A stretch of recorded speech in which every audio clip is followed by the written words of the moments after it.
Hi, everybody at home watching. Welcome to the Blether series of interviews that I'm doing for Book Week Scotland. My name's Kim MacLeod from Indie Authors World, and I'm delighted that we've got one of our authors to join us today, Caire Miller. So hi, Caire. Hi there. So welcome along. Blether is the topic for this year's Book Week Scotland. So, as you know, I do love to blether. It's one of my favourite things ever. So I thought it was a great opportunity for me to kind of catch up with some of our writers and have a wee bit of a blether about what you do in your books. So just to kind of start us off, tell us a wee bit about yourself, Caire. You know, what do you do? What do I do? Well, now I am a published author and I run writing workshops for children and adults and any other opportunities that come my way. It all started in 2016 when I published my first book, Pure Human City. I then published I Can Create Stories, and everything's just taken off since then. I think it's been great to watch your journey blossom, and I think that's just what we say between that and your confidence. I think is the other thing I would say I've seen your confidence growing as you've got your books out there, and what you're doing now is fantastic. Oh, thank you. So you did mention your two books. I've got them here, folks, so you can see here was the first one. Caire's story, Pure Human City, was the first book that you wrote. And then you've gone on, like you say, to work more with children workshops and do stuff called I Can Create Stories. And I love this book. I love what you've done with this, and really getting people just in get particularly young people, children, using their imaginations. And absolutely, yes. Getting that, believing that they can create stories too. So, and you're really enjoying that side of your work now. Yeah. Oh, well, I've always loved working with children anyway, because it's just fun. I started out working with children at Caire Primary School, where I worked with a group of children and we created a character and a bit of information about the character and wrote a story, and they drew me pictures, and I took all the information home and I gave them all a book. And that was just a result of my daughter saying to me, "Mum, the school needs some adults to help out." So I walked up to the school, said, I've written my children's stories, and they said, "Would you read them?" And I went, "No, but I'll create stories with children," and walked away from the school and went, did I just say what I actually thought I said? And it just all snowballed from that. Yeah, and it's amazing, I think, because when we can unleash some creativity in the world, it's always a good thing, isn't it? It's always a good thing. Yeah. So why do you write then, Caire? I mean, why did you start writing? I've always loved writing. I loved reading ever since I could pick up a book.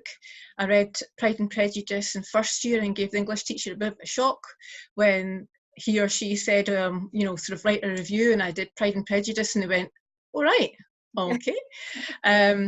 And in 2001, I took an evening class in writing stories for 6 weeks, which was great, and I carried on writing until in 2002 I had 2 children under 5, and so I didn't have a lot of time for late night writing, but I still kept writing. So, and then I ended up writing stories to tell my children. Right. Yeah. So life really kind of like has kept your writing as part of it. That that's where you've managed to keep the writing as in amongst all the other things that you've had going on.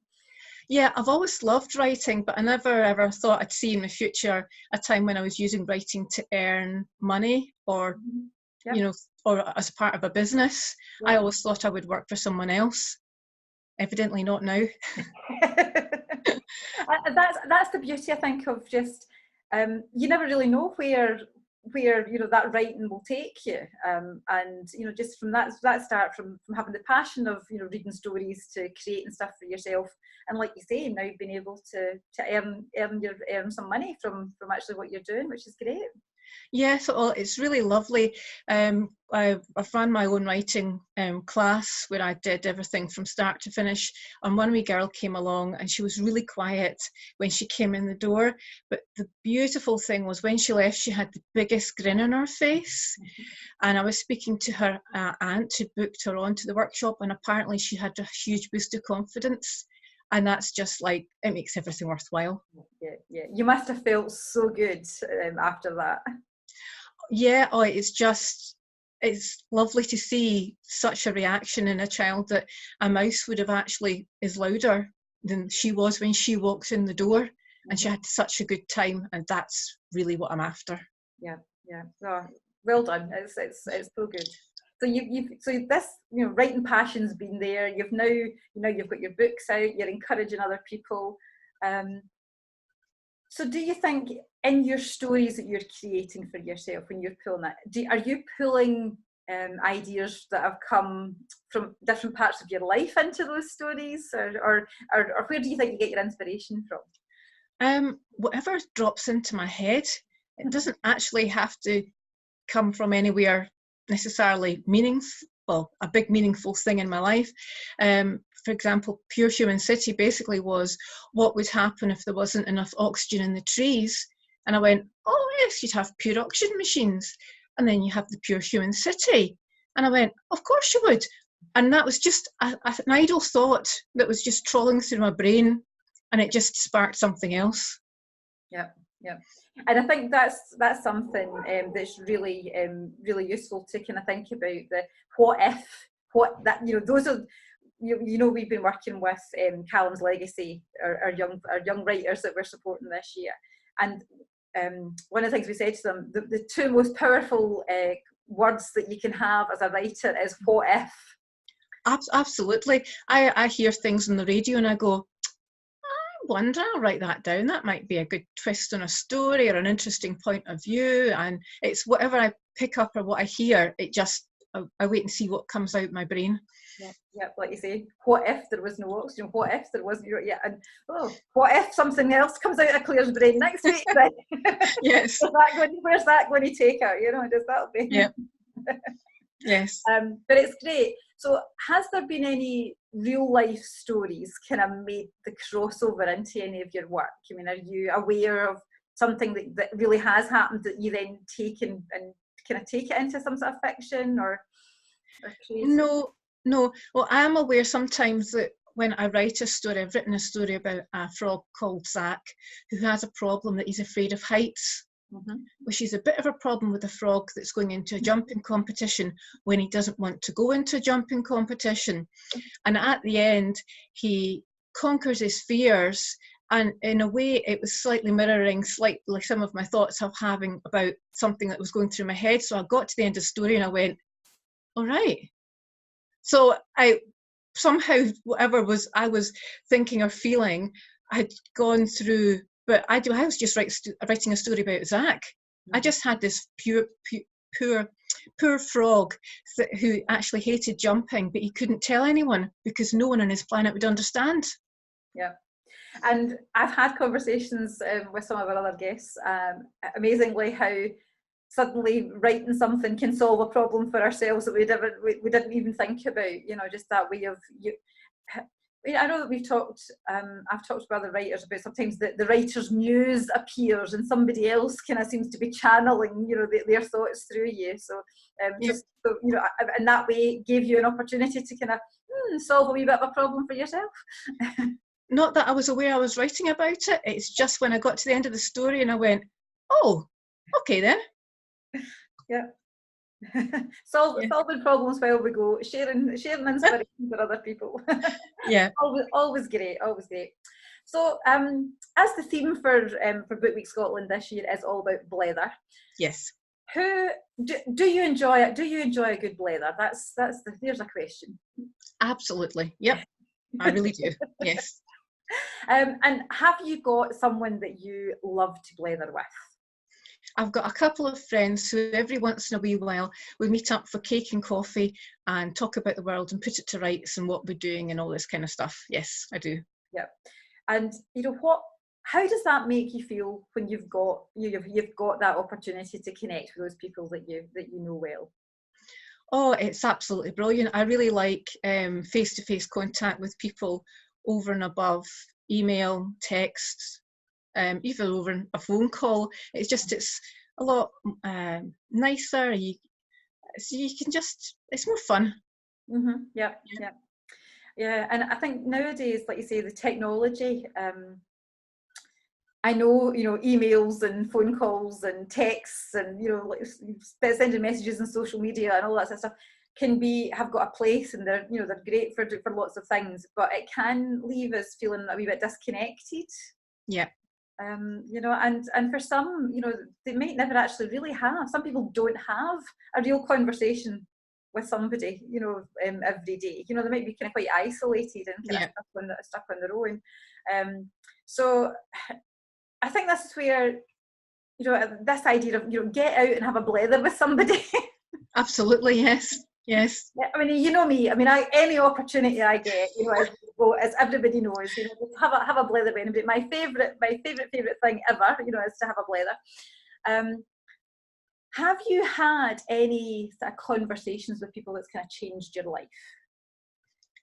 I had a conversation with a doctor when my son was ill, and that made me realise that life is for now, and you have to take your passion and go with it now, which is what actually partly prompted me to publish my Pure Human City, because it's on my bucket list. Yeah, yeah. So, and also to actually take up my piano lessons and seriously work at the practice before each time my teacher comes, and I go, I promise you, I've practiced, really, I have, just to take life by the horns and just go with it. Yeah, yeah.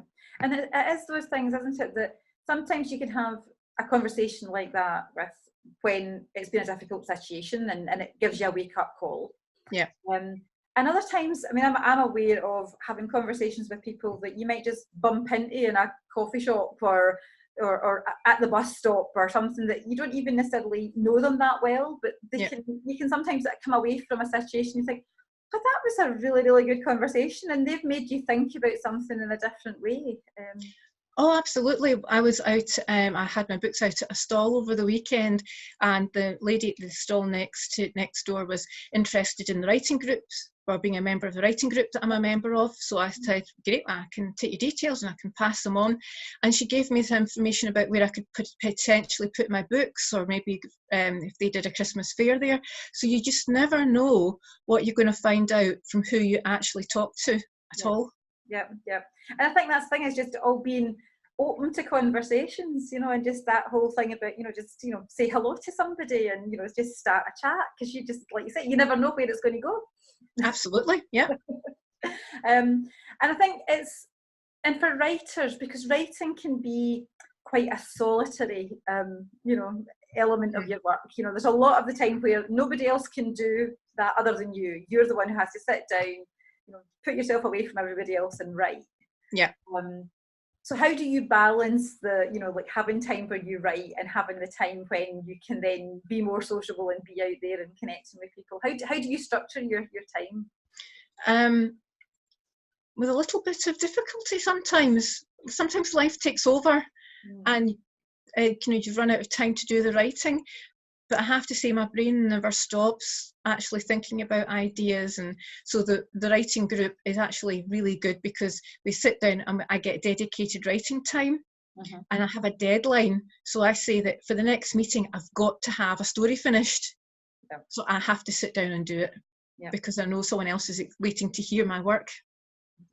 And that's probably a good message for anybody who's sitting out there who's been toying with the idea of getting a book done, or kind of partially working through things, is have a date to work to, just because if we don't, then it just, isn't it, life just takes over, and next week and next week and next week, and things, things never happen. And like you've said, sometimes you get a wake-up call that tells you, yep, we have to do this, and other times you have to create that date for yourself, so we're encouraging our anybody who's watching this then to kind of, make that mark and make a date and get it moving. Oh yes, I mean anyone can write anything. It doesn't have to be what anyone would think would be a masterpiece. It could just be a little ditty that you've written down, and if you like it, that's all that matters. It doesn't matter what anyone else's opinion is of that. And I've got a friend who he is dyslexic, so he doesn't naturally go and write, but he tells me off because I've given him the bug to write a story, and he keeps telling me about it, and I'm going, show it to me, because it's a brilliant idea. And he goes, but it's not finished yet, and I don't care. I need to hear what you've written, because it's such a fantastic idea. Yeah. And that's the thing, isn't it? It really is about whatever you're writing about, whatever, you're just actually enjoying it, just, sharing that out. And hopefully if you spend time writing something, somebody else will enjoy what you're writing too. And that's a great message. That's the message that you're sharing with the children, just kind of get involved, get creative and have fun with it. Yeah, it's just the confidence the children have. And I was out at another school reading to primary sevens, and there's one wee boy in the class who was, on the feedback form, he put in the bottom of his form, where can I get this book? And he was going to the library on the way home to get Pure Human City to read it. And this was the one child in the class that the teacher couldn't get to read. And that's just, if he actually went away and enjoyed my book after that, wow. Inspirational. There you are. What an impact you're having, Claire. It's great. It's just amazing. It really is. Yeah. And that's the thing, isn't it? Just so, having a conversation with somebody, having a wee chat with somebody, you're you tell them a wee bit about your book, but next thing you know, they're off around the library trying to get a copy of it to read. It might start them thinking about creating stories for themselves, and who knows what we're unleashing in the world then, all that creativity that's going out there. Yes, indeed. Well, where can anyone who's watching who wants to connect with you, Claire, where's the best place for them to connect, to get in touch with you and find out all the stuff that you're doing? Okay, well, if they'd like to find out more about me, I've got a website which is www.cairemillerauthor.co.uk. So they can find out information there, or if they'd like to email me, it's info@cairemillerauthor.co.uk. Thanks, Claire. We'll put links to that on below the video. So look out. I'm sure there'll be a link somewhere there for you to check out and have a look and see what Claire's doing. Have a look at her books. Look at it's great to be having a bit of a blether with you today. I hope that you will enjoy the rest of your day. Yes. Keep blethering, keep writing, keep inspiring people. And thanks very much for coming on and being my guest. Thank you. Right, have a lovely day. We'll say goodbye to our watchers just now. So bye, folks. Bye.